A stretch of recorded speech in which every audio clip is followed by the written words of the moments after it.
And both countries if you nuke the nuke supply and they all go off, now what? spent around $10 trillion, so it's actually an ecological simulation. Tip for 10 is basically, if you punch, I punch back automatically, and then I move on, and I see what happens next. That's pretty much it. That looks like a good video. This is a video about the most famous problem in game theory. Problems of this sort pop up everywhere, from nations locked in conflict to roommates doing the dishes. Even game shows have been based around this concept. Figuring out the best strategy can mean the difference between life and death, war and peace, flourishing. We're talking about this like a couple days ago. Guys.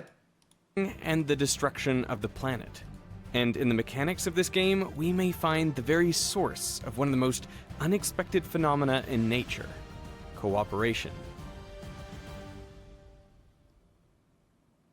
On the 3rd of September 1949, an American weather monitoring plane collected air samples over Japan. In those samples, they found traces of radioactive material. The Navy quickly collected and tested rainwater samples from their ships and bases all over the world. They also detected small amounts of cerium-141 and yttrium-91. But these isotopes have half-lives of 1 or 2 months, so they must have been produced recently. And the only place they could have come from was a nuclear explosion. Oh, they were testing But the US hadn't performed any tests that year, so the only possible conclusion was that the Soviet Union had figured out how to make a nuclear bomb. This was the news the Americans had been dreading. Chad, doesn't a nuke in the water has enough like seismic activity to people to detect? Their military supremacy, achieved through the Manhattan Project, was quickly fading. This makes the problem of Western Europe and the United States far more serious than it was before, and perhaps makes the imminence of war greater. Some thought their best course of action was to launch an unprovoked nuclear strike against the Soviets while they were still ahead. In the words of Navy Secretary Matthews, to become aggressors for peace.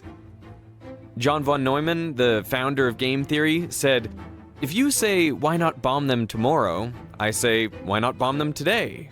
If you say today at 5 o'clock, I say, why not at 1 o'clock?" Something needed to be done about nuclear weapons, and fast. But what? In 1950, the RAND Corporation, a US-based think tank, was studying this question. And as part of this research, they turned to game theory. That same year, 2 mathematicians at RAND had invented a new game, one which, unbeknownst to them at the time, closely resembled the US-Soviet conflict. This game is now known as the Prisoner's Dilemma. So let's play a game. A banker with a chest full of gold coins invites you and another player to play against each other. You each get 2 choices. You can cooperate, or you can defect. If you both cooperate, you each get 3 coins. If one of you cooperates but the other defects, then the one who defected gets 5 coins and the other gets nothing. And if you both defect, then you each get a coin. The goal of the game is simple: to get as many coins as you can. So, what would you do?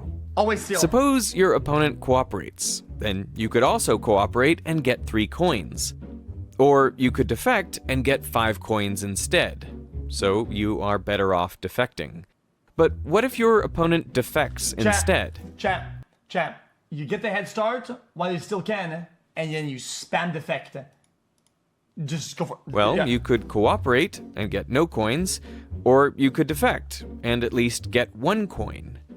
So no matter what your opponent does, your best option is always to defect. Now, if your opponent is also rational, they will reach the same conclusion and therefore also defect. As a result, when you both act rationally, you both end up in the suboptimal situation, getting 1 coin each, when you could have gotten 3 instead. In the case of the US and Soviet Union, this led both countries to develop huge nuclear arsenals of tens of thousands of nuclear weapons each, more than enough to destroy each other many times over.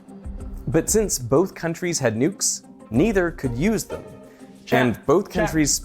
If you nuke the nuke supply and they all go off, Now what? spent around $10 trillion developing these weapons. Both would have been better off if they had cooperated and agreed not to develop this technology further. But since they both acted in their own best interest, they ended up in a situation where everyone was worse off. Yeah, but The prisoner's dilemma. if you agree not to, and you do, the advantage is absolutely massive. That's the only thing that people think about. That's the only thing that matters is, okay, cool, let's agree not to, and if you do, you're way ahead. Guys, it's like when weapons and shit, like mustard gas was banned during the war and people still use them. I mean, bro, it's cooked, but I mean, shit. Is one of the most famous games in game theory. Thousands and thousands of papers have been published on versions of this What? game. The In people part, that said to that's ban it? because it pops up everywhere.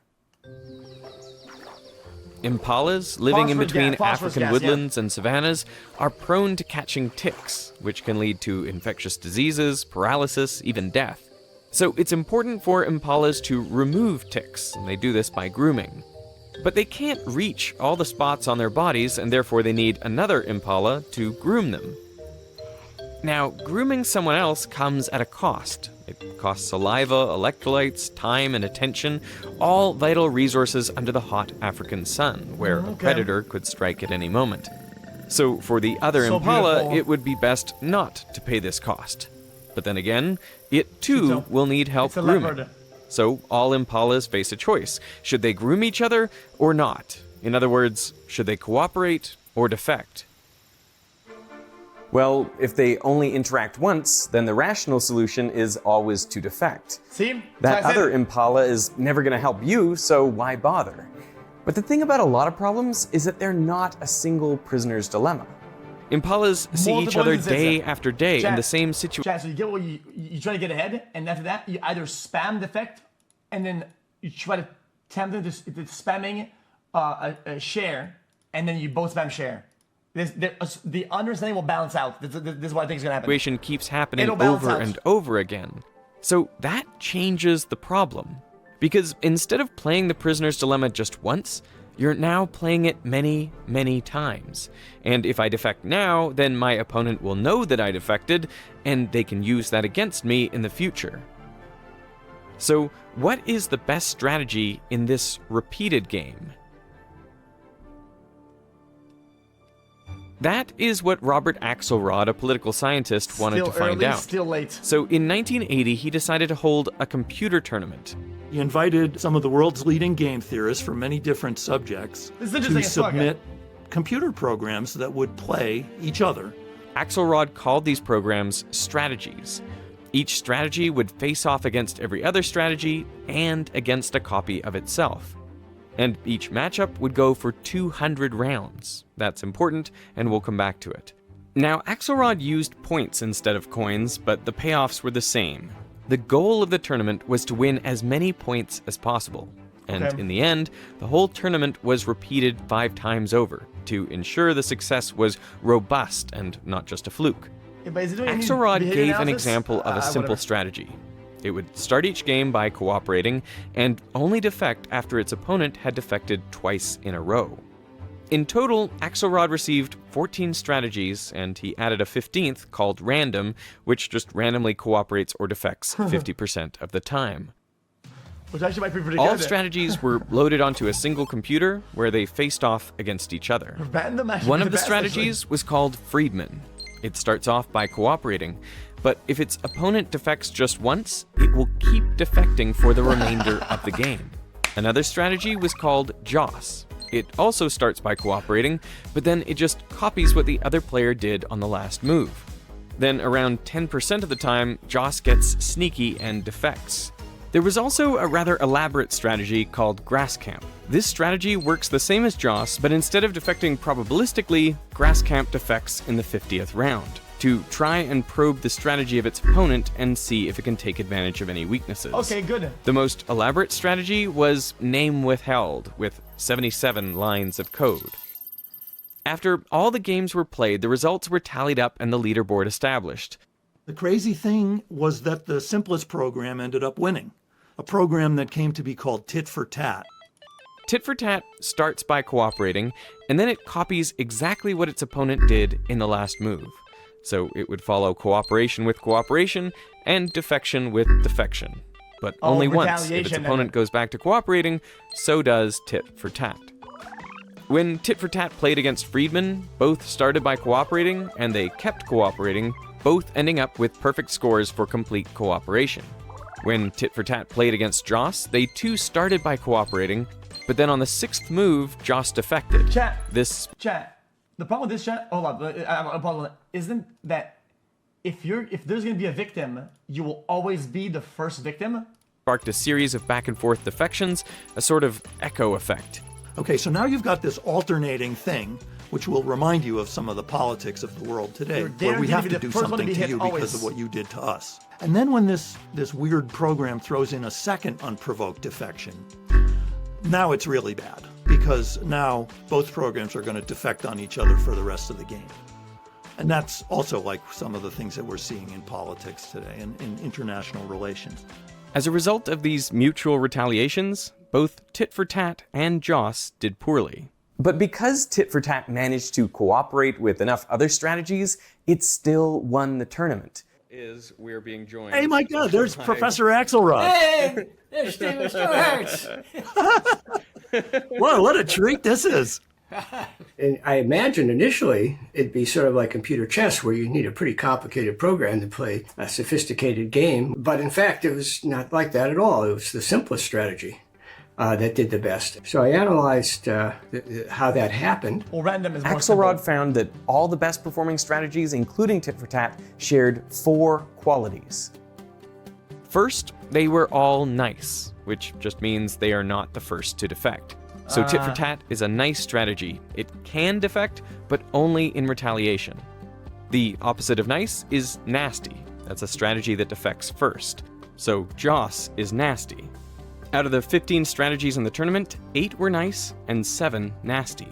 The top 8 strategies were all nice. I'm nice. And even the worst performing nice strategy still far outscored the best performing nasty one.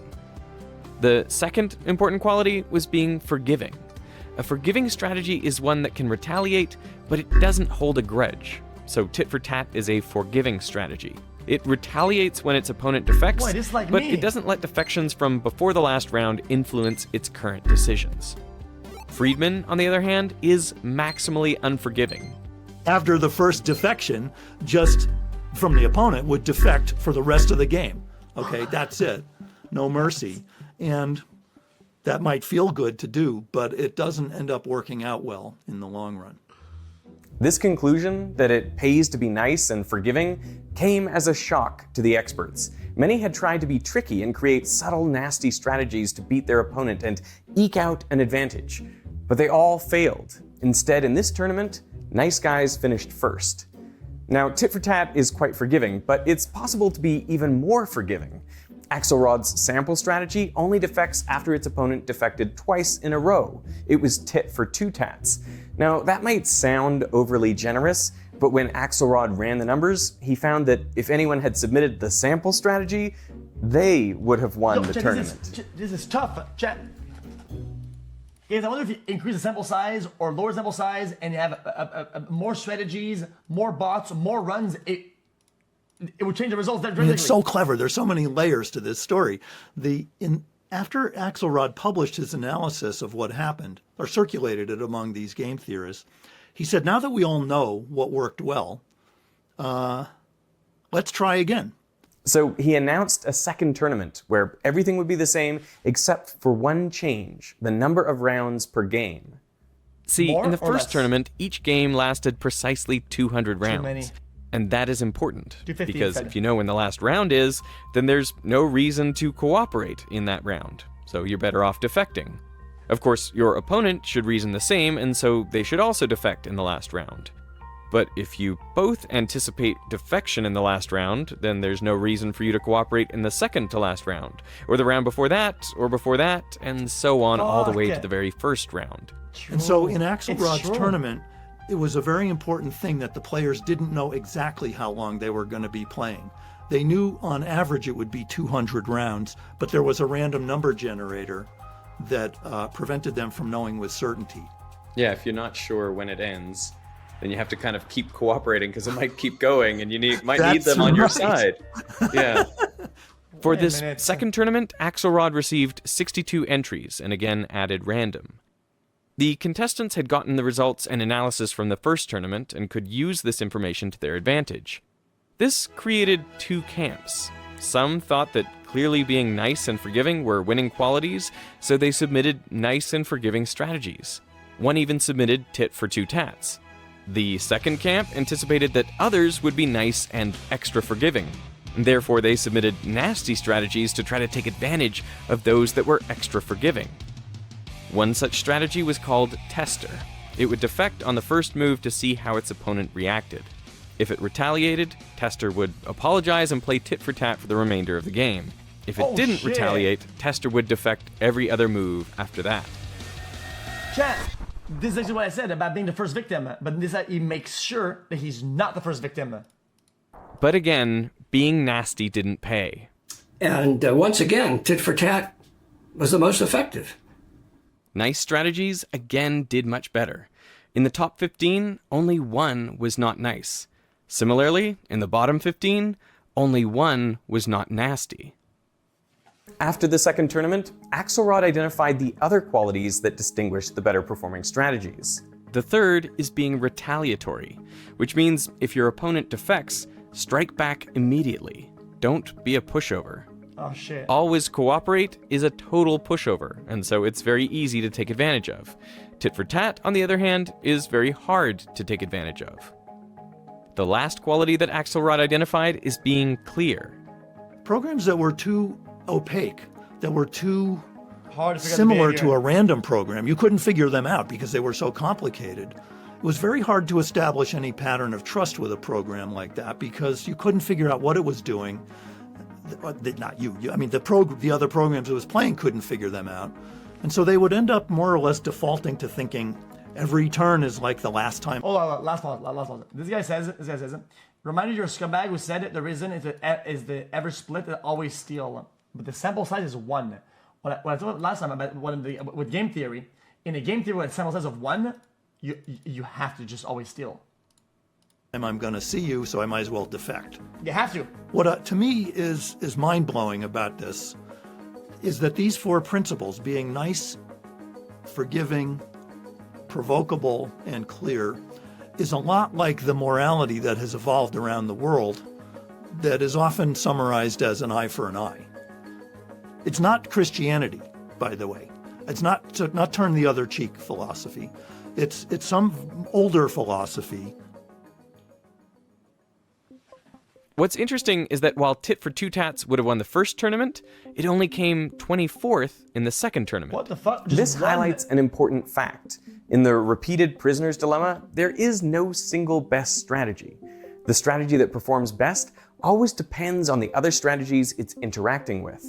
For example, if you put Tit for Tat in an environment with only the ultimate bullies of always defect, then Tit for Tat comes in last.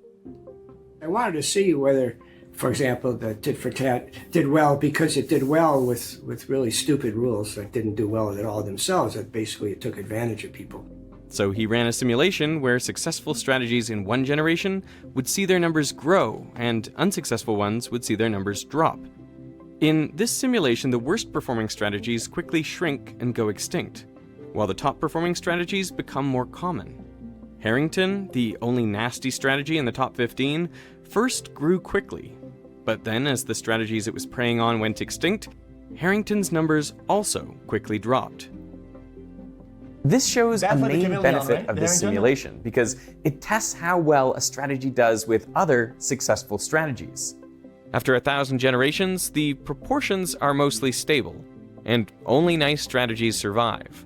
Again, Tit for Tat comes out on top, representing 14.5% of the total population. It's a cool strat. Now, this process may sound similar to evolution, but there is a subtle difference, which is that in this case there are no mutations. So it's actually an ecological simulation. Tit for tat is basically, if you punch, I punch back automatically, and then I move on, and I see what happens next. That's pretty much it. Always. But what if the world you started in was different? Imagine a world that is a really nasty place to live, more or less populated with players that always defect. Except there's a little cluster of tit-for-tat players that live in some kind of nucleus. And they get to play with each other a lot because they're geographically sequestered. They will start building up a lot of points, and also, because that translates into offspring, they'll start to take over the population. So, in fact, Axelrod showed that a little island of cooperation can emerge and spread, and eventually will take over the world, which is fantastic. How can cooperation emerge in a population of players who are self-interested, who are not trying to be good because they're good-hearted? You don't have to be altruistic. You could be looking out for number one, for yourself and your own interests, and yet cooperation can still emerge.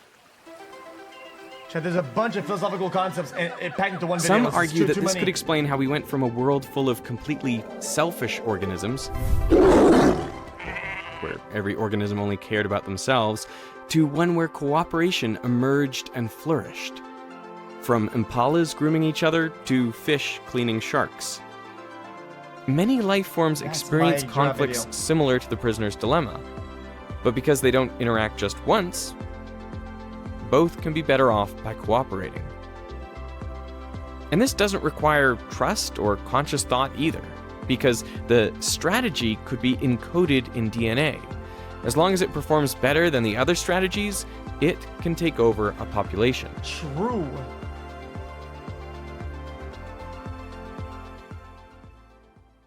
Axelrod's the very bits that were social beings, right? Kind of makes insights were applied to areas like evolutionary biology and international conflicts. But there was one aspect that his original tournaments didn't cover. What happens if there is a little bit of random error in the game, some noise in the system? For example, one player tries to cooperate, but it comes across as a defection. Little errors like this happen in the real world all the time. Oh, intentions. Like in 1983, the Soviet satellite-based early warning system detected the launch of an intercontinental ballistic missile from the US. But the US hadn't launched anything. The Soviet system had confused sunlight reflecting off high-altitude clouds with a ballistic missile. Thankfully, Stanislav Petrov, the Soviet officer on duty, dismissed the alarm. But this example shows the potential costs of a signal error and the importance of studying the effects of noise on those strategies. The word game sounds like it's a children's game, or, there's something a misnomer maybe in calling it game theory, because these are life and death matters, obviously. And as you mentioned that this came up in the Cold War, I mean, it could actually be save the life world, and death literally. of the whole planet. We could annihilate human civilization. So these are not games in any kind of trivial sense. It's just the term that is used by mathematicians and theorists. When tit-for-tat plays against itself in a noisy environment, both start off by cooperating.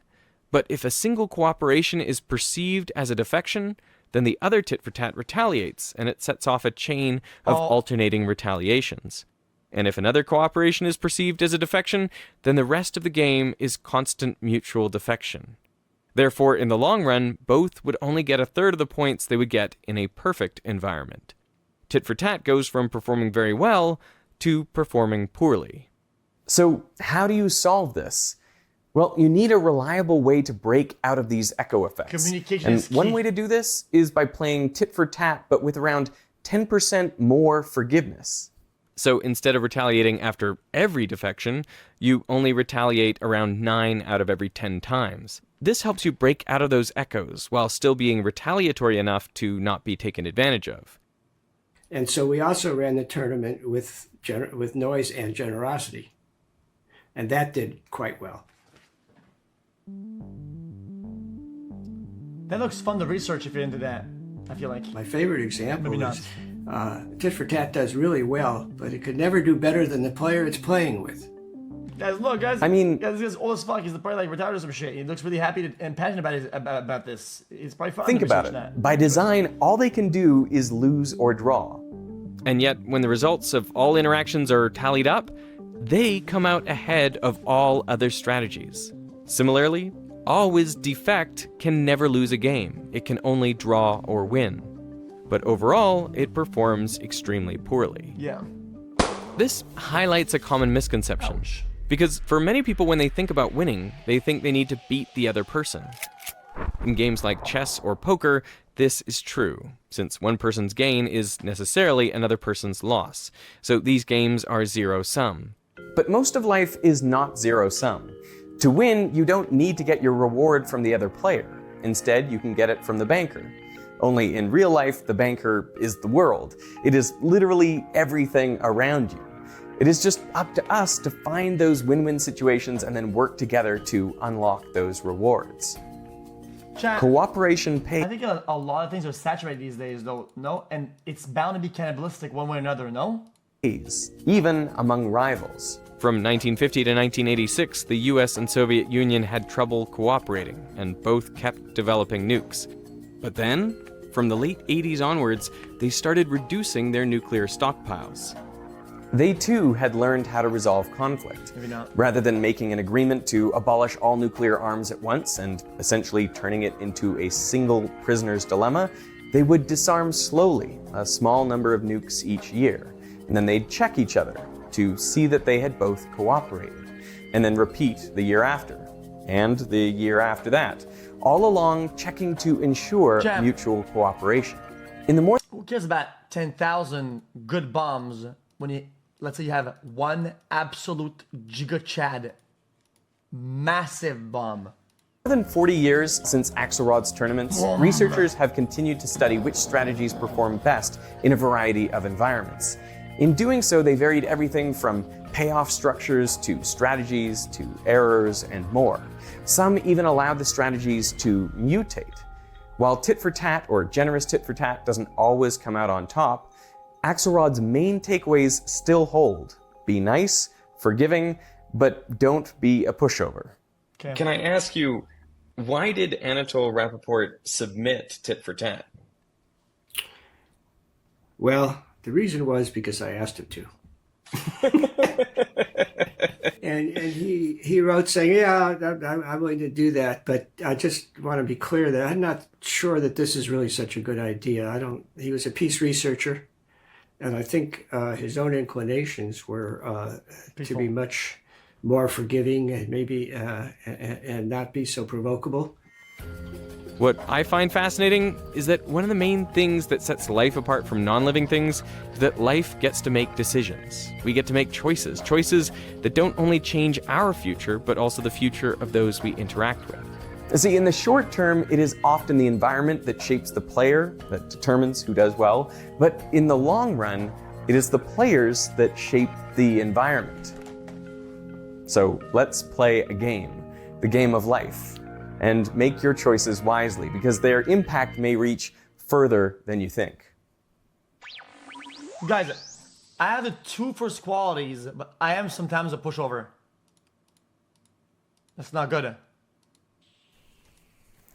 Using the right strategy matters, but figuring out the best strategy isn't easy. It requires critical thinking and innovative solutions, like Axelrod's tournaments.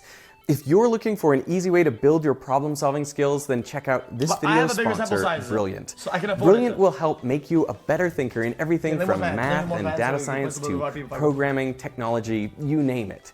You can start right now for free, straight from your device, the device you're watching this on. All you need to do is set your learning goal, and Brilliant will design the perfect path for you, equipping you with all the tools you need to reach it.